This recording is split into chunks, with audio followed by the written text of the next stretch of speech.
లేదు బాబు, భగవానయ్య మీకోసం వచ్చేది లేదు. ఏం చెప్పాడు? మీరున్నారా అని అడిగాడు. లేరన్నాను. బిక్కముఖం వేసుకుని వెళ్ళిపోయాడు. అలాగా? అయితే నేను వెళ్ళి కనుకొస్తాను. ఈలోగా ప్రయాణానికి ఏర్పాటు చేయి. ఇదిగో, మీరంతా వ్యాపారస్తులు, అందులో ఉండే కష్ట సుఖాలు మీకు తెలుసు. మన దగ్గర ఉన్నదంతా వ్యాపారంలో పెట్టేశాం. సరుకు విడుదల కాగానే మీ సొమ్ము వడ్డీతో సహా పారేస్తాం. అస్సలు ఇస్తే చాలు అయ్యా, ఆ సరికే మాది ముఖానికి పారే. ఓ చేస్తానండి.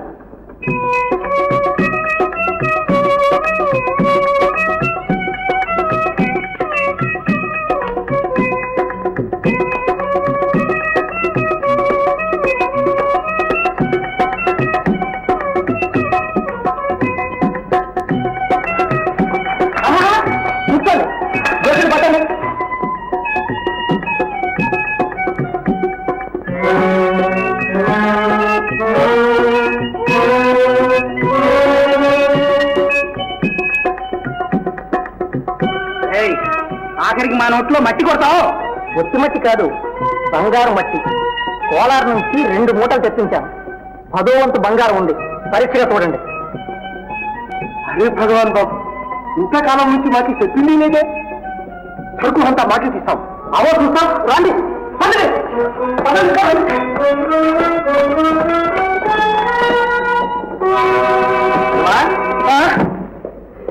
ఏంద్రా, ఈ సంవత్సరం కూడా పరీక్షలకు నామాలు పెట్టావు? బయటికి పోయి మాట్లాడుకున్నాను రా భాయ్. ఏమిటా కల? దెయ్యాలు భాయ్, దెయ్యాలు. పట్టి బంధించా. కలిసి చూద్దాం. భాయ్ తీస్తే పైన పడి పీపు తింటాయి. నేను ఉన్నానుగా, పర్వాలేదు. ఏమిటి రస్తా? మీరెవరు? భగవానేడి? ఎందుకు? మాకు సొమ్ము ఇవ్వాలి. ఎంత? 50, 80, 100, 150. ఇంతే కదా, నేను ఇస్తాను. వద్దు బాయ్, వద్దు. ఏ నువ్వే చెప్పు బాయ్. ఈ పాడు పంపకి 25 రూపాయలు బాడుగా. ఈయన పెట్టేదే పప్పుచారు కూడు. పప్పు నిండా రాళ్ళు, చారు నిండా నీళ్లు. ఈయనిచ్చిన సామాన్ల మొత్తం ఖరీదు 50 దానికి నెలద్దే 10 రూపాయలా? ఈ మహానుభావుడు చేతికిచ్చేది 50, రాయించుకునేది 100. అదేమంటే కమిషన్ 25, వడ్డీ 25 అంటాడు. వీళ్ళకి ఎందుకు ఇవ్వాలి? ఇష్టమై తెచ్చుకున్న తర్వాత ఇచ్చుకోక తప్పుతుందిరా. అది రైటే, కానీ ఇలాంటి వాళ్ళ దగ్గర పుచ్చుకోవాల్సిందే కానీ ఇచ్చుకోకూడదు. సంతోషించాం కానీ నోరు మూసాం.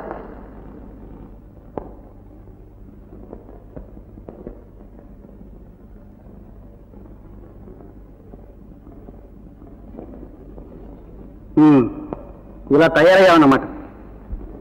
నీతో మాట్లాడాలి. ఇంటికెళ్ళినారా?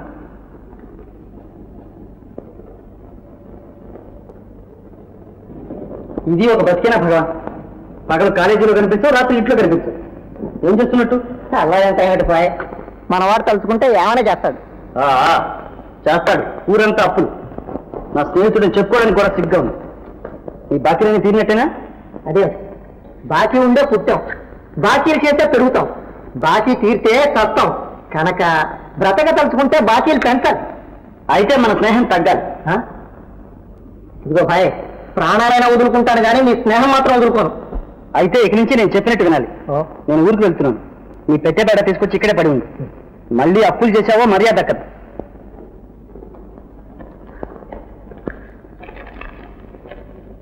ఉంచుకో. నువ్వు ఊరి నుంచి వచ్చేదాకానా? చాలా? నువ్వు చాలంటే చాలు.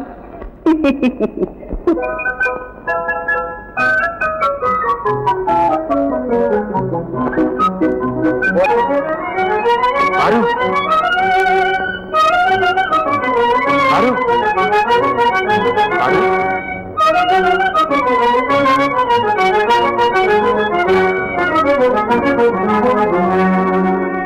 ఆరు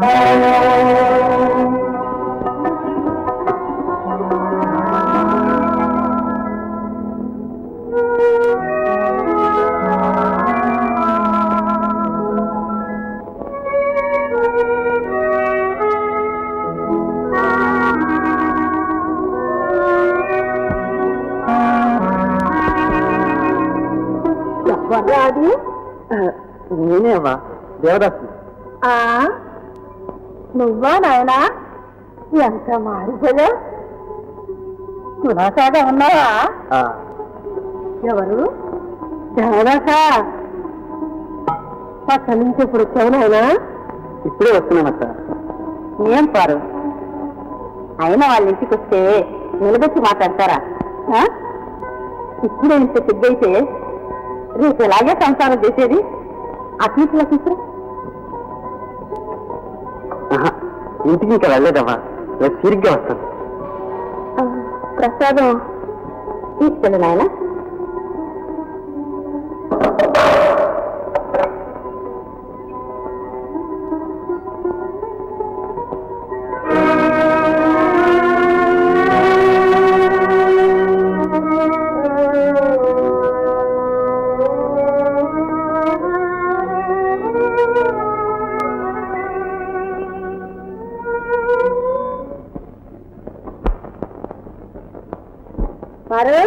పారు, ఏమ్మా ఈ బియ్యం నాయనమ్మ గారికి ఇచ్చి కొంచెం రాళ్ళు అరమని చెప్పమ్మా.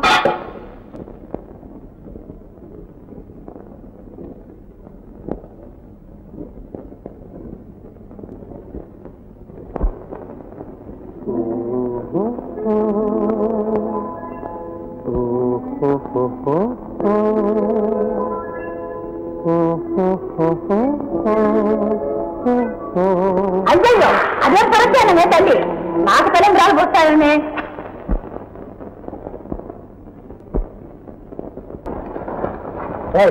ఏమన్నా ఉన్నమాట అన్నాను. ఏ మళ్ళీ అను, ఒళ్ళు వాచిపోతుంది. ఆ మూట దుడుకుతనానికి ముడుపు. ఓహో, చిన్నతనం పోయినా చిలిపితనం పోలేదు. ఓ అబ్బా, నువ్వు కాక మా పెద్దదైన అయ్యాలి. అడగ్గానే అలర చేయనుక. తెలివే ఏమిటి చెప్పు. చెప్పనా? చెప్పేస్తున్నా. పళ్ళు, కారపట్టుకులు. అవైతే మంచి తెమ్మంటావుగా. అబ్బా, అదేమిటో నువ్వే చెబుతూ. అయితే కళ్ళు మూసుకో. గట్టిగా.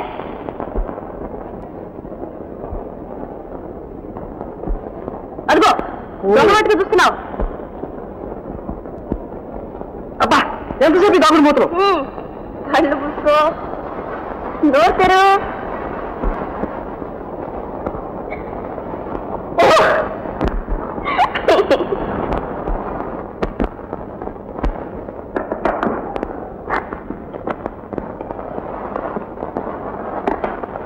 ఏంటది? ఇదే కనుక్కోతుందాం. చీర సింగారం ఇంకా లంగాలతోటే ఉంటే చేతుల మీద నూకుతున్నావే. అయితే బిస్కత్తులు. రాత్రి పగలు ఎప్పుడు తిండి అవే. బిస్కత్తులు కావు, అగరత్తులు కావు, ఏ ఒత్తులు కావు. చెప్పు.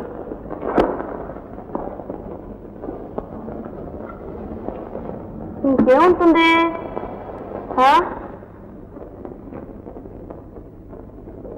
కావాలి పెట్టి నన్ను ఉడికించాను. నేను ఉడికించడానికి ఇంత కావాలా పారు?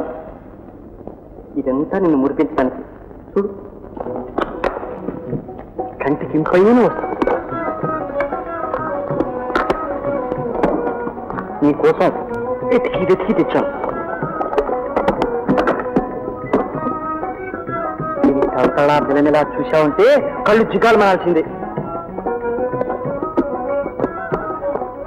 మరపురాని బహుమానం, రవ్వలాంటి కన్యకు రత్నాల కంఠహారం.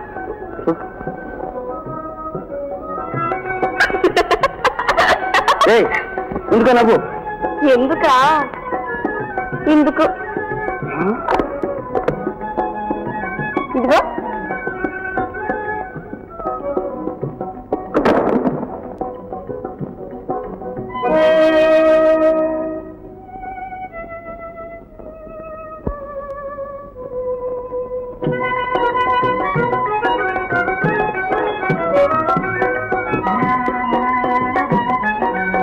ఈ ధారం నీకు ఇంకా నువ్వు తెచ్చింది పాటు.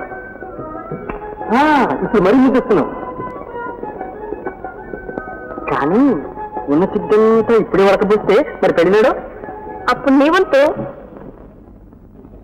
ఎంతమందో పిల్లలను చూశాం గాని దేవదాసుకు పార్వతికి ఉండే అనురాగం ఎక్కడా చూడలేదే అమ్మాయి. ఎందుకుండదు, ఇరుగు పొడుగు పిల్లలు, పైగా చిన్నప్పటి నుంచి ఒక్కచోట పెరిగారా. నేను చెప్పేది అదేనే అమ్మా. త్వరగా ఇద్దరిని ఒక ఇంటి వాళ్ళని చేశావో నా కళ్ళారా. ఆ బరువు మా పైన పెట్టకండి పిన్ని గారు. చిన్నప్పుడే పెళ్లి చేయించి పెద్ద అబ్బాయిని పాడు చేశామని ఇప్పటికీ వారు దెప్పి కొడుతూ ఉంటారు. చదువు అంతా పూర్తి అయితేనే గాని చిన్నబ్బాయి పెళ్లి చేయరట. అదేమ్మాటే అమ్మాయి, పెళ్ళైతే మాత్రం చదువుకోకూడదనుందా?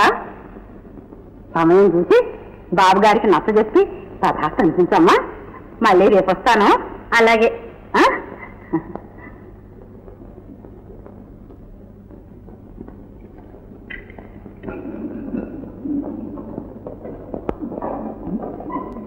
అమ్మా అమ్మా, ఏంటమ్మా? పెద్దబాబు గారు రమ్మంటున్నారమ్మా. నాకు తెలుసు. అమర్ని కాదమ్మా, అయ్యే కాదు. అలాగే ఇప్పుడే పంపిస్తా.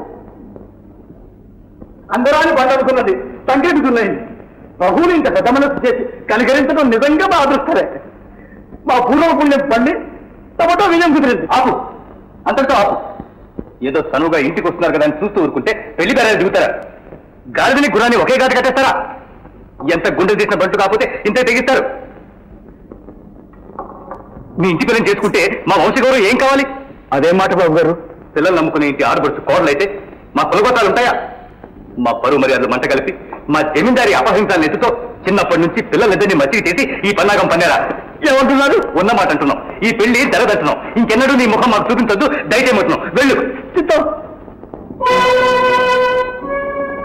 పుట్టగానే జోసుడు చెప్పాడు కదండి, పిల్ల అదృష్టవంతురాలని, పెద్ద జమీందారు పెళ్ళవుతుందని.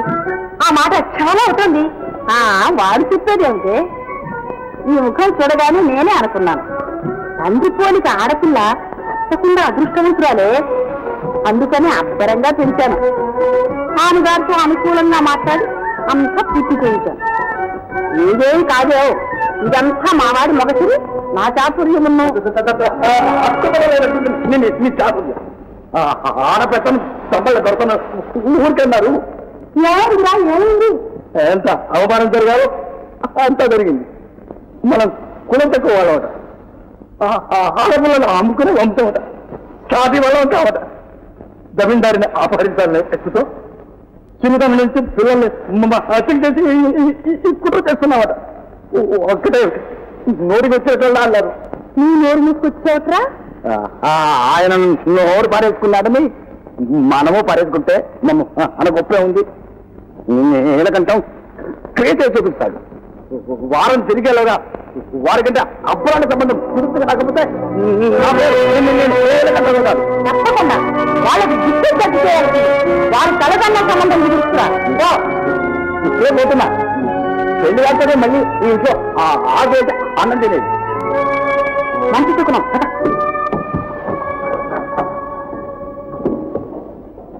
చాలా పెట్టకుండావా? ఇంట్లో ఉందమ్మా. పారు పారు పారు, ఇంత పిలిచినా పలకుండా ఏంటి ఆలోచన? నా జీవితాన్ని గురించే నేను. నా పెళ్లి విషయమే పెద్దబాబు గారు నాన్నగారు నానా మాటలోని అవమానించారట. కోపం వచ్చి మరో సంబంధం నిశ్చయించుకొస్తానని నాన్నగారు వెళ్ళిపోయారు. ముంచుకుపోయిందే. దేవదాస్ కోసం నువ్వు పుట్టావా? అమ్మ నాన్న నిశ్చయించిన వారినే పెళ్ళాడు. ఇష్టం లేని వారిని ఎలా పెళ్ళాడుతానే? మేమంతా పెళ్ళాడి సుఖంగా సంసారం చేయడంలే. అలాగే నీ దారి వేరు. మనం ఏమీ ఎరిగిన ప్రస్థానంలో మీకు మీ వాళ్ళు పెళ్లి చేశారు. నా మనసు ఒప్పుతుందా? దేవత నేను ఈ గడ్డ మీదనే పుట్టా. చిన్నప్పటి నుంచి ఒక బడిలో చదువుకుని, ఒక చోట ఆడుకుని, ఒకళ్ళంగా జీవించు. ఎన్నో మొదల స్వప్నాలు కన్నా అవన్నీ మర్చిపోయి మరో మనిషికి మనసు ఇయ్యాలంటే ఎలా? మనం పెద్దలకి ఇష్టం లేకుండా నీ పెళ్ళెలా జరుగుతుంది? అదే ఇంకా తేలలేదు. దేవతనికి చెప్తాను. ఏమడుగుతావు? నన్ను పెళ్ళాడతావా లేదా నాన్న? అలాగే తప్పేంటి? నువ్వు నిజంగానే అందరూ అంటే ఆడపిల్లవు కవుపారు. కానీ తల మీదకి వచ్చేలోగానే అటు ఇటో తెలుసుకో.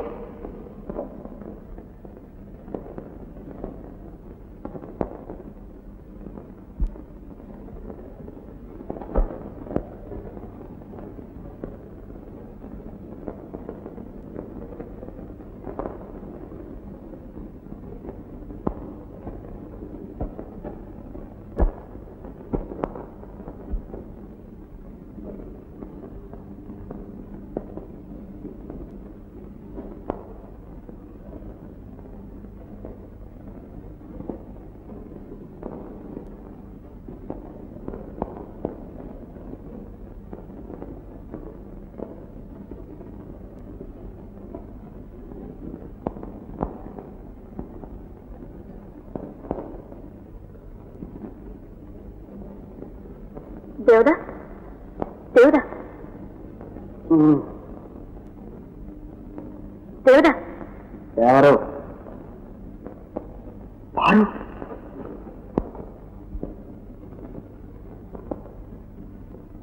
అర్ధరాత్రి ఏమిటి రావడం? ఎవరు చూడలేదు కదా? దర్వం చూశారు. ఇంకా ఎవరిని చూశారా? వరండాలో చాలా మంది పడుకున్నారు.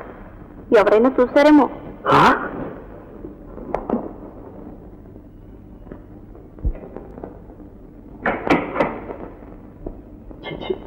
ఏం పని చేసావు పారు? నువ్వు ఇంకా చిన్నపిల్లడేనా? ఈ సంగతి బయటకు తెలిస్తే రేపు సిగ్గుతో నీ తల వారిపోదు. నువ్వు నన్ను కాపాడుతావనే నమ్మకం నాకు లేకపోతేగా. నేను మాత్రం నవ్వులు పాలు కాకుండా ఉంటేగా. నీకేం దేవుడా, నువ్వు మగవాడు, పైగా శ్రీమంతుడు, నిన్నేమంటారు? కానీ ఈ అభాగ్యురాలు పార్వతి నీ దయాశిక్ష ఆశించడానికి అర్ధరాత్రి నీ దగ్గరకు వచ్చిందని ఎవ్వరూ అనుకోరు. పైగా అభినందన నింద ఈ బొందికేగా. ఇది కప్పు పెట్టడానికి నదులు కావలసినంత నీరుంటులే దేవుడా.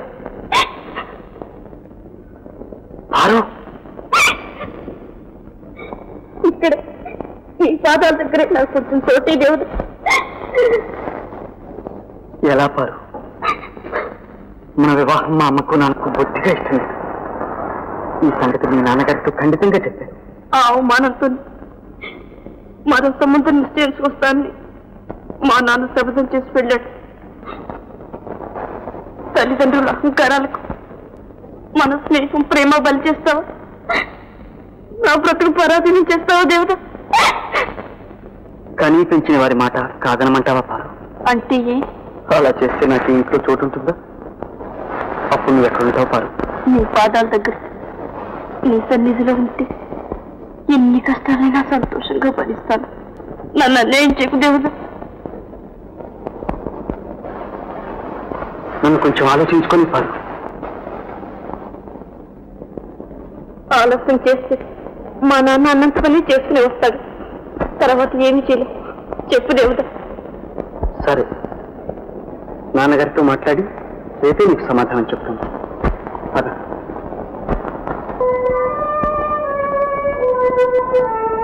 వివాహం అనేది మీ ఇద్దరితో తీరేది కాదు దేవదాస్. వంశాలకు వంశ గౌరవాలకు సంబంధించిన వ్యవహారం. మంచి చెడ్డ ఆలోచించి నిశ్చయించుకోవాలి. నీలకంఠంతో బియ్యం మనకి పనికిరాదు. ఈ కాలంలో కూడా మీరు ఇంకా ఆ పాత నియమాలే పాటిస్తారా నాన్నగారు? తప్పదయ్యా, తప్పదు. మనది రాజవంశం. సంఘంలో మనకు ప్రత్యేక స్థానం ఉంది. నియ్యమైనా నెయ్యమైనా సాటి వారితోనే జరపాలి. చూడు, మా ముత్తవ్వ, మా అబ్బ, మా అమ్మ, మీ అమ్మ, మీ వదిన అందరూ జమీందారులు ఆడబడుచులే. పార్వతిది చాలా పేద కుటుంబం. పైగా పిల్లల్ని అమ్ముకునే వంశం.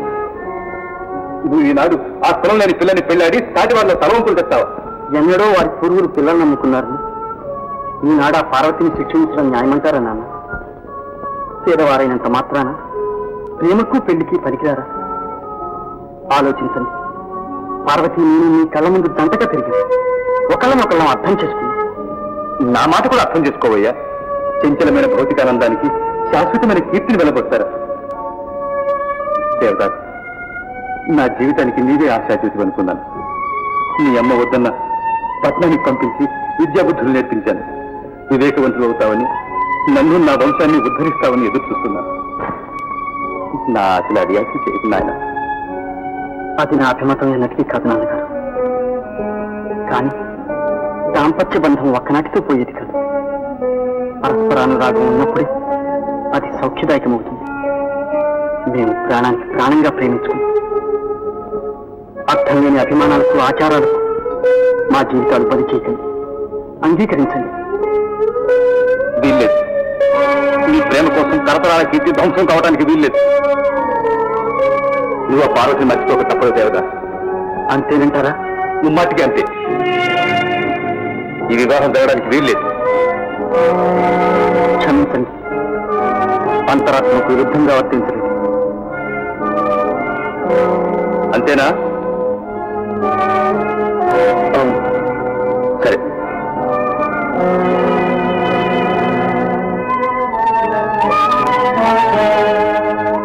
రివాల్వర్ తీసుకో.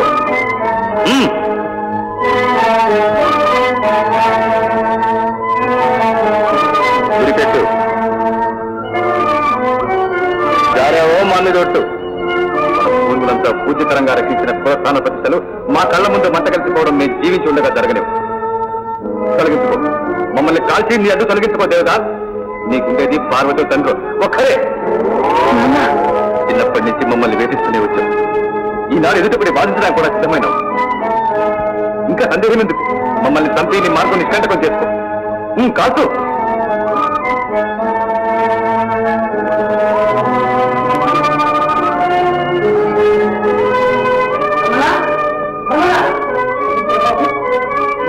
ఒక క్షణం కూడా ఉండలేదు. వెంటనే ప్రయాణం చేపట్టి. సారు, దేవుడా నిన్ను నిలువునా ఉంచేశాడు. ఏ ఊరికి వెళ్ళిపోయాడు. ఉండి నిన్ను ఉద్ధరిస్తాడని నేను ఎన్నడూ అనుకోలేదు. ఇప్పటికైనా ఆ ఆశ వదులుకొని సుఖపడు. కాదే మనం దేవుడా తప్పకుండా తిరిగి వస్తాడు. నన్ను పెళ్ళేస్తాడు. ఆ పాటి ధైర్యము తెంపు ఉంటే ఊరు వదిలి పిరికి పందల్లో ఎందుకు పారిపోతాడే? పారు, ఇకనైనా మనసు మార్చుకో. నా మాట విని చాలు. మనం నా దేవత నన్ను ఎప్పుడూ మోసం చేయడు. నిన్నెప్పుడు నేను మోసం చేయదు. చిన్నతనం నుంచి ఇరుగు పురుగున పెరిగా. కలిసిమెలిసి ఆడుకున్నా.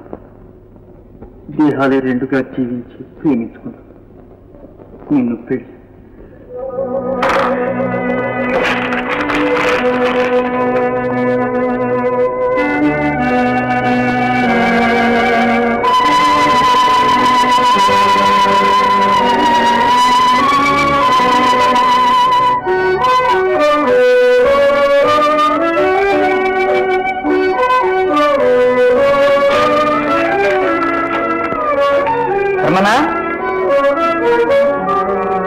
ఏం చిన్నబాబు? మాత్రం పోస్ట్లో వేస్తా.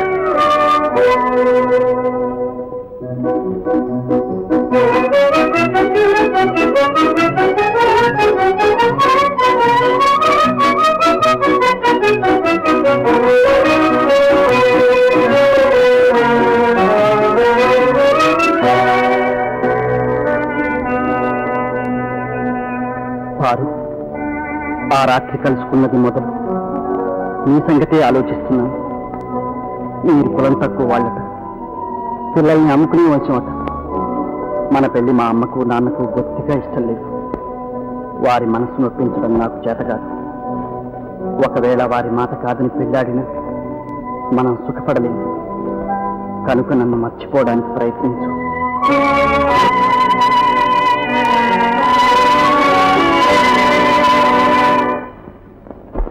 ఒక్క మనవి. ఏమిటి? రావులపల్లి నుంచి నీలకంఠం గారట తమ దర్శనం కోసం దయచేశారు. ఎందుకు? వారి కుమార్తెను తమకిచ్చి వివాహం. నాకు వివాహమా? చిత్తం. తమ కుటుంబ విషయాలన్నీ వివరించాను. వారికి ఏమీ అభ్యంతరం లేదన్నారు. తమరు సరేనంటే వయసు వాలిపోయింది. ఇప్పుడు ఇంకా పెళ్ళేమిటి? ఆ సంకల్పం ఏనాడో విరమించుకున్నాను.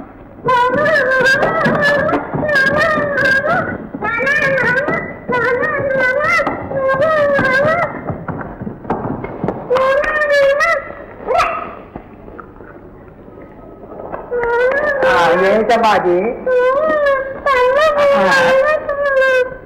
దేనికయ్యా? దేనికి? వారికి కూడా జడే స్కూల్ పెట్టి పరికని కట్టమంటున్నారు బాబు. తప్పు కాదు, అలా అనకూడదు.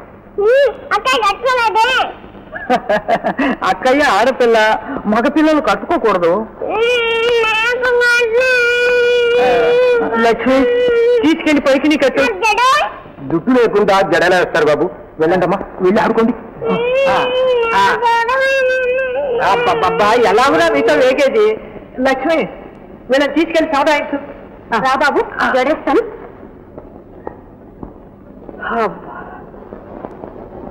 ఇందుకే తమకు నేను ఇంతగా మనవి చేస్తున్నాను. పిల్లల సంరక్షణ తమ వల్ల అవుతుందా? పిల్లి అడితే పిల్లలకు తల్లి వస్తుంది, తమకి బాధ్యత వస్తుంది. మా మాట కాదనకండి, అంగీకరించండి.